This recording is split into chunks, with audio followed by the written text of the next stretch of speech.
Hello, this is Skylit Lake reading Long Night in the Valley by Maraleus. Chapter 9.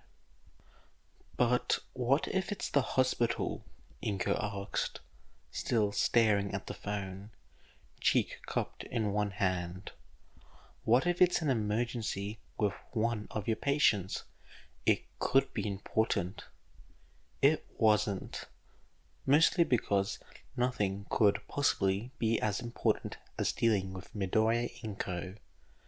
Without the doubt, the woman most difficult to deal with person in the entire world.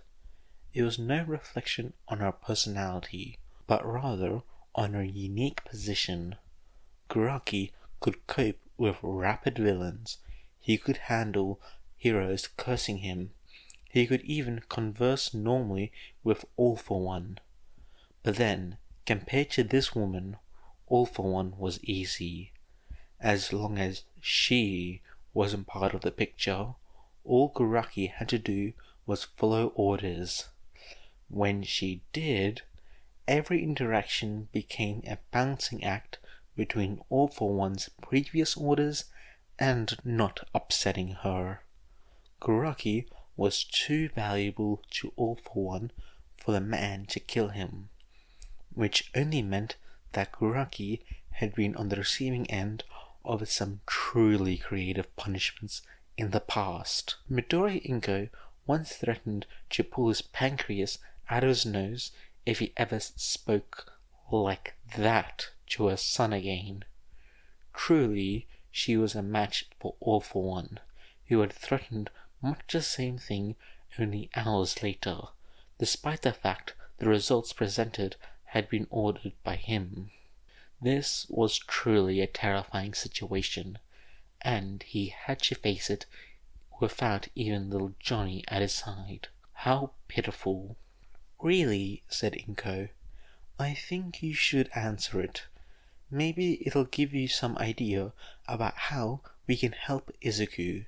That seemed unlikely at best. Even so, it would be unwise to go against the wishes of All for One's chosen queen. He smiled tightly. I'll have to step out, he said.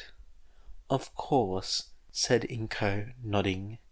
He stepped out into the dining room and checked the phone.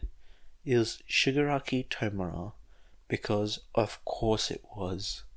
Normally, you would have scrambled to answer, but he looked over his shoulder to make sure Midoriya Izuku hadn't spontaneously appeared there.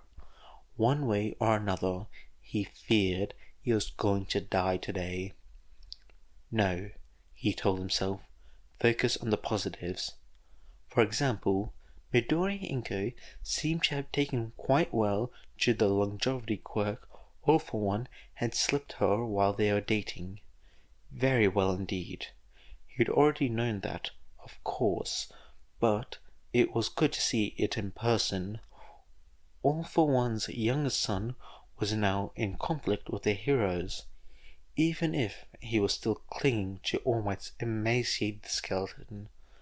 The call from Shigaraki Tomura meant that Gigantomachia hadn't killed him while Kuraki was distracted. Overall, this day was going wonderfully. He answered his phone. So it was Shigaraki Tomura. How did you and Sensei manage to lose an entire And there he went again. Feral child. Wait, Kuraki knew about Midoriya Izuku. How did Shigaraki Tomura know? What feral child? The green brat. Except he's not green anymore. He dyed his stupid puffball hair white. Honestly, I always thought it was more broccoli. He's a cauliflower now. Shut up twice. He was wearing a suit, using Eraserhead's quirk. Did you think I was stupid or something? What? Do you not have the news in your crappy lab? What are you even doing that it took so long for you to pick up your phone? Well, Never mind. We need to fast travel out of here.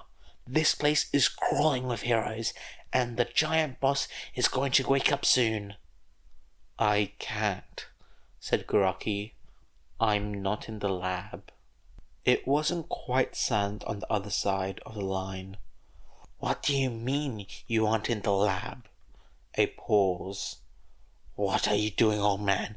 Where are you? I have to go now, said Guraki, feeling oddly detached. The phone beeped as he hanged up on Shigaraki Tomura. He opened his news app. Masterfully, he avoided crying as he read through the top local stories. The real shock was that All For One hadn't broken out of prison yet. Oh, and Eraserhead's quirk, because he absolutely shouldn't have been able to do that. The quirks of the past users, yes, fine, that made sense. The mechanisms between All For One and One For All was presumably sufficiently similar, but Eraserheads, that was a different story. Unless the remnants, Guraki found he was very afraid. He replayed the video of the incident, mentally calculated the trajectory of All Might and young Midoriya. Perhaps rather than taking a phone call, he should be making one. S like ragdoll, explains Izuku, as the pair of One For All members limped through the forest. Shirotoko-san, I mean.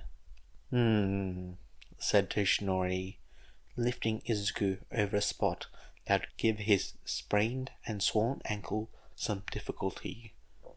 Even though she can't use search anymore, there's still remnants. She can keep track of a lot more objects at once. Her organizational skills, visual acuity, and some things have actually improved now that she's not using that part of her brain. The point is, not all of the support structures disappear when the quirk does, and I think not all the quirk itself goes away either. I'm not sure I follow you on that part. It's All For One, I think. Physically, obviously, there has to be a psionic component as well. The way it works is by destructively copying the quirk and the quirk factor of the target individual. It's like if there was a copier in a shredder, I guess. Can't copy without destroying the original. But yeah, there has to be a mental component. So what I mean is, my boy, my head hurts. He swiped ineffectively at his sluggishly bleeding nose. Toshinori pressed his lips together, concerned. Izuku rarely admitted feeling pain, no matter how beaten up he was. This must be serious. We have some painkillers, said Toshinori. No, said Izuku. I am okay. What was I? Oh, I was saying, quirks. My quirk there's still remnants and the emergent behaviors. He took a deep breath and shuddering breath. The bits left behind when he took my quirk, with One For All assuming that's what happened, and they're not wrong, they let me access the past user's quirks, and also since Saito's quirk seems to interact with quirk ghosts at least partially, it can use that to pick up Aizawa Sensei's quirk. Probably could get the others as well, though I'm less confident about mutant quirks like Ida's. For a moment, they let the conversation lapse. I think we're handling these revelations very well. I know, right? Izuku giggled like someone at the edge of a very tall cliff.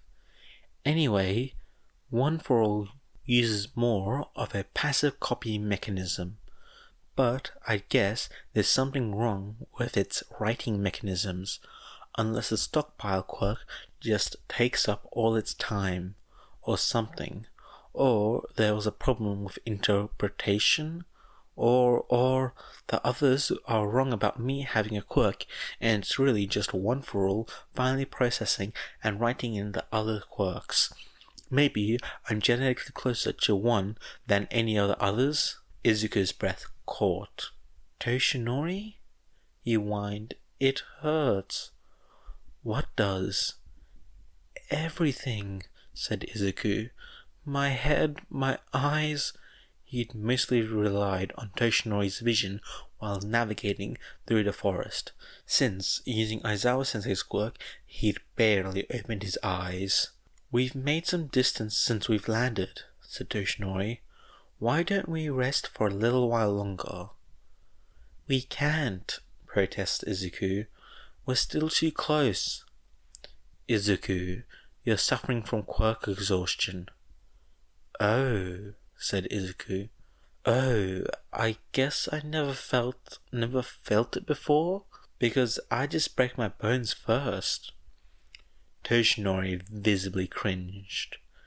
If I understand what you just said correctly, he said, taking Izuku by the shoulders and guiding him gently towards the fallen tree. What he did back there with young Aizawa's quirk was akin to running a race with a broken leg. Well, I mean, only if they're right about it being my quirk, and not just something one for all can do. Said Toshinori dubiously. Even then, it isn't something quite natural for you, is it? And this right after receiving float. It, said Izuku, frowning and letting himself be directed, actually felt good? Right before it started hurting, like satisfying almost, like when I used one for all for the first time. Well, before I realized all my bones were broken. It wasn't quite all of them, was it? Izuku shrugged. He blinked slowly as he sat down on the log.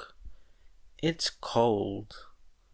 It's December, said Toshinori, unzipping his coat. Let me see here. I had some winter clothing for you in here, somewhere. And we should take a better look at your ankle. He sat down next to Izuku, who immediately leaned towards him. Not quite touching. On impulse, Toshinori wrapped the open edge of the coat around Izuku, pulling him close. Izuku rested his head against Toshinori's chest and brought up his knees to hug them. This is warm, he mumbled. How about, said Toshinori, you just rest for a few minutes, then we can sort everything else out. Okay. Well, said the recovery girl, entering the conference room the hospital had lent to them. No one is any danger of dying. But, said Hitoshi, bracing himself for bad news.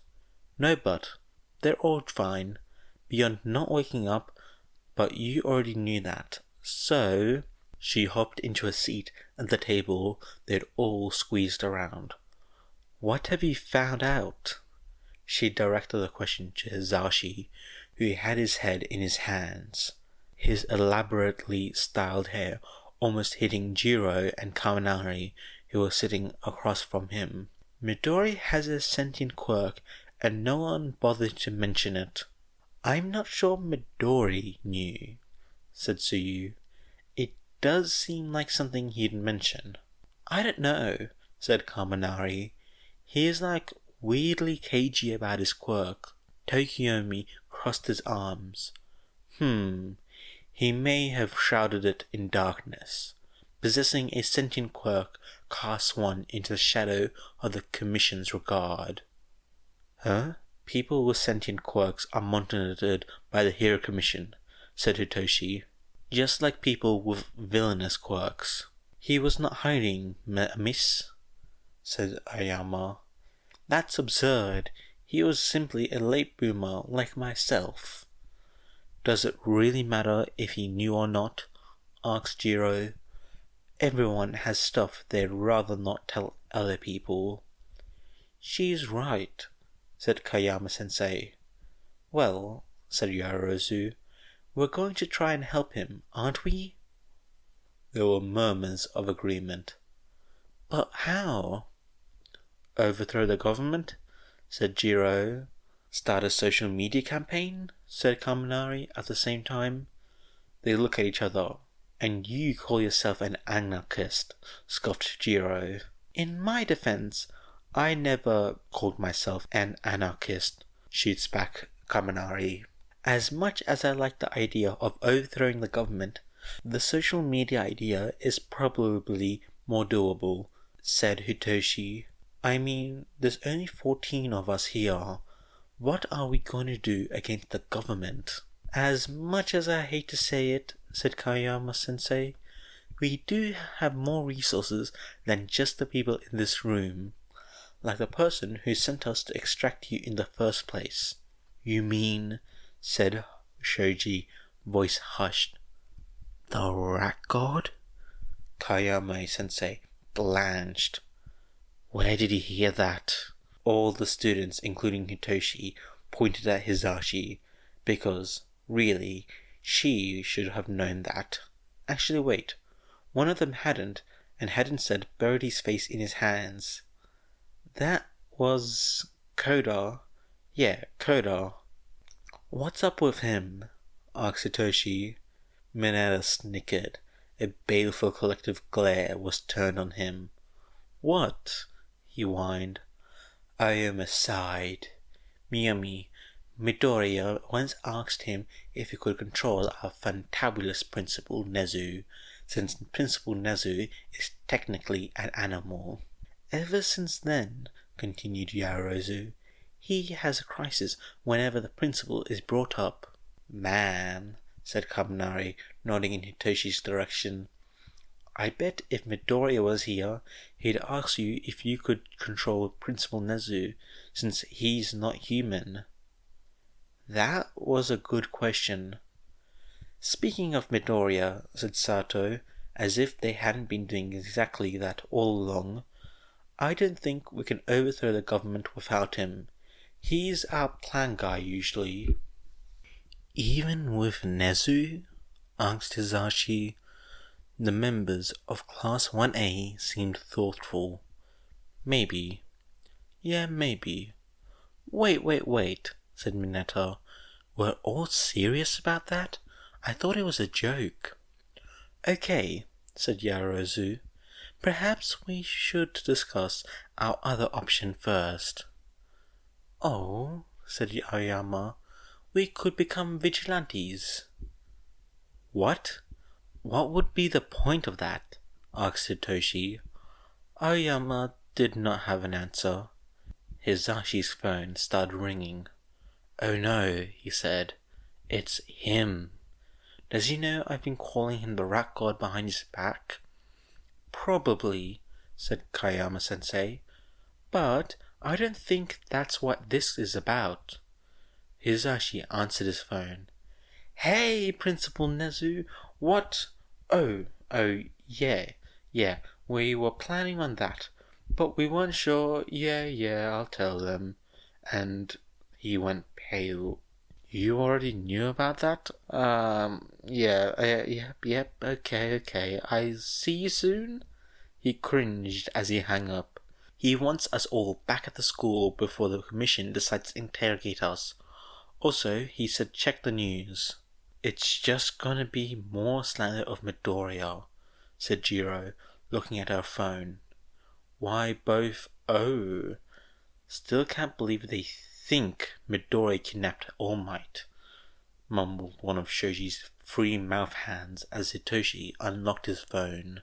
I know. Do you remember when he came into the cafeteria to ask Midoriya to eat lunch with him?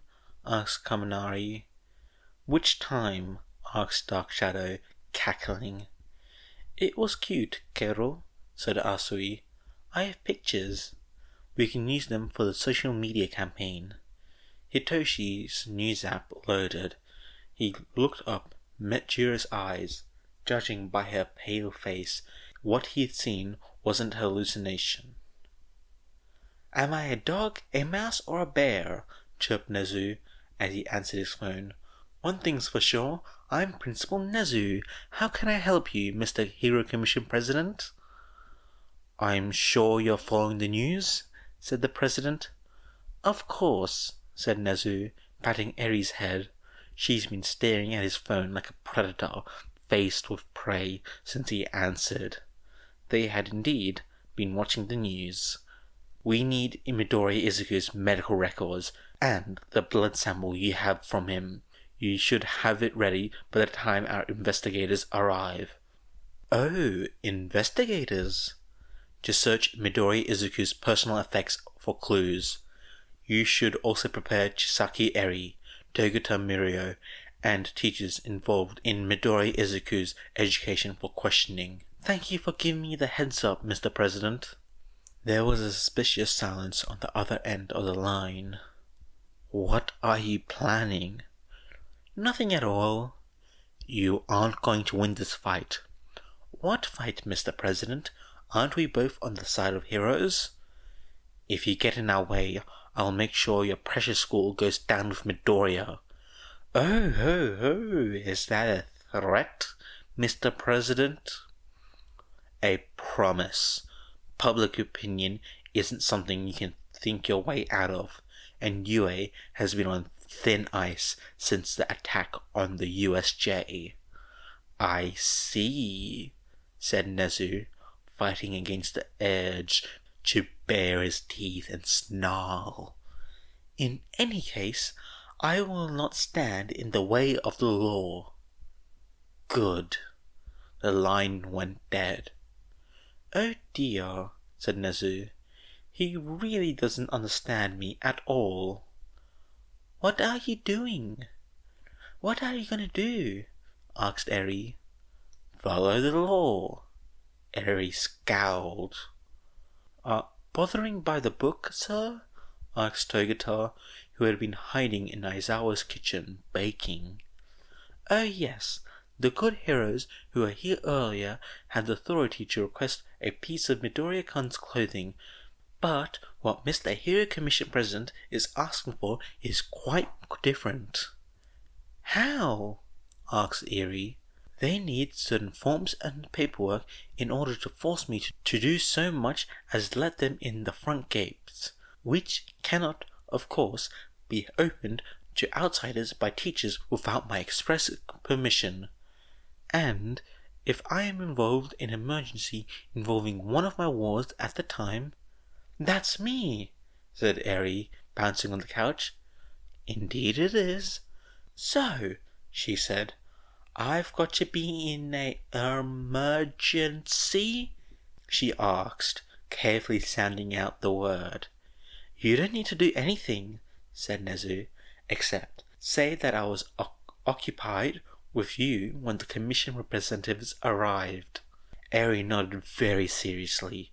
"Can we watch Deku kick the bad guy again?" Nezu chortled. "Did I say something funny?" asked Eri, her face pinching again. "Not at all, not at all. I'm just imagining how others might react to you calling Hawks a bad guy." "He's fighting Deku, so he's a bad guy." "Immaculate logic, young lady," said Nezu, patting Eri on the head. Izuku walked through Nana's misty memories, searching for her and Suzuki. Hopefully, Nana hadn't reached through the dream to kill the guy in real life. He didn't like Suzuki. In fact, he pretty much hated him. But murder was still, well, murder. He had something to talk to Nana about. The far more comprehensive connection he currently had to One For All, thanks to Saito-san's quirk, meant he knew far more than he usually did about One For All, the others, All For One, and even himself. Enough that he was twitching for his notebook and pencil, because he was afraid he could forget once the quirk wore off.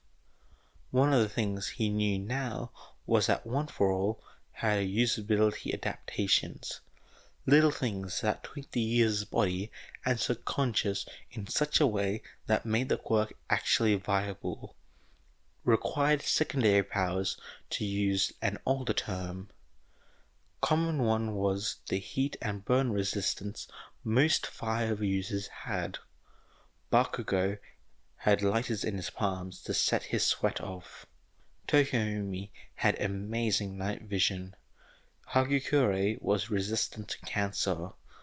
One for All read the DNA of potential recipients to see if they could handle the quirk. One couldn't go shoving quirks into random people or willy-nilly, even if the quirk in question was One for All. That's why Nomus were so messed up. All for One didn't have the compatibility checking adaptation.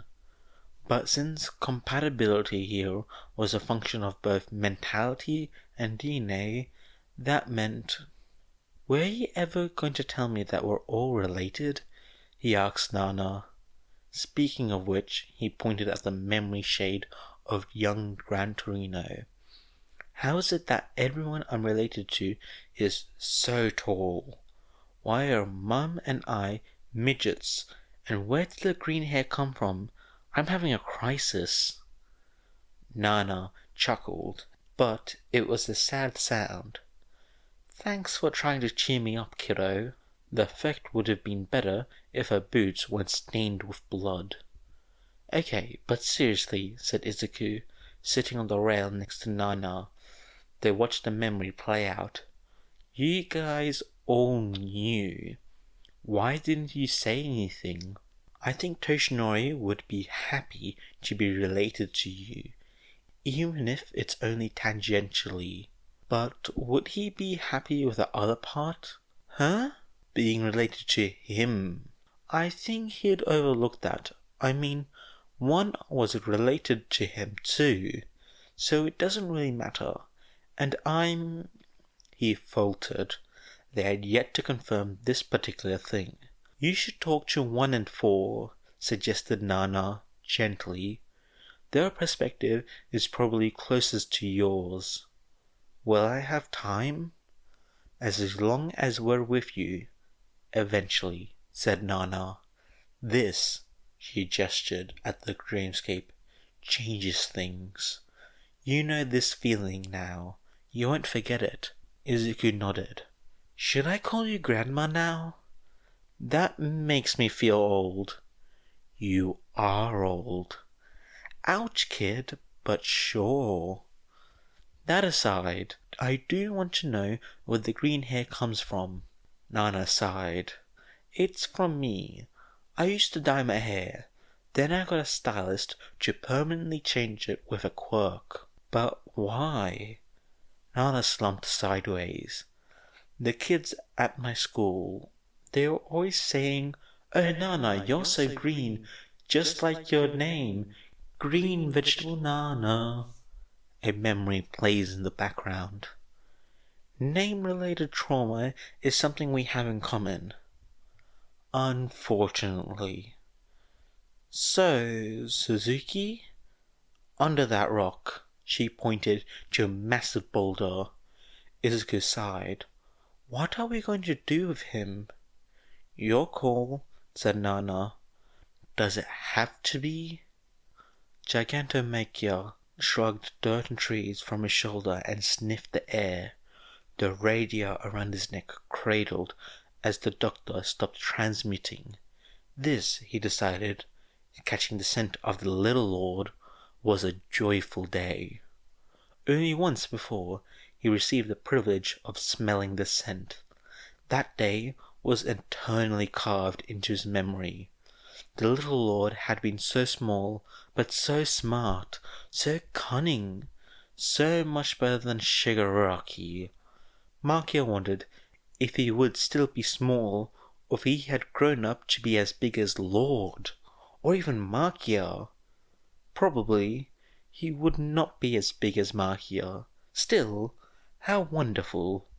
Makia wondered if the Little Lord would smile at him again. That had been nice.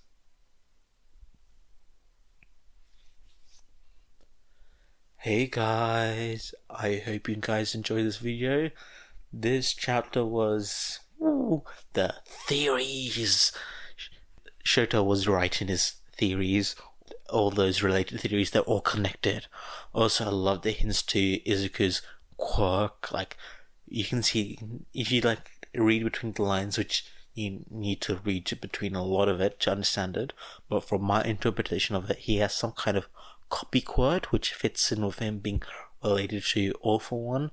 I think seeing his past tendencies, it's something like a analysis copy quirk where he needs to analyze and understand the intricate mechanisms behind the quirk to fully copy it. So that's why he's naturally inclined to quirk analysis and stuff. Anyway, just like all the nitty gritty details is cool. I think there is a quirk in a different fanfic that's similar to it, but it's done by like a different character, not Izuku itself, where I think it was a she could copy the quirk of anyone she fully analyzes, and she was related to Monoma, which was cool. It makes sense and stuff. But yeah, I hope you guys enjoyed, and I'll see you guys later.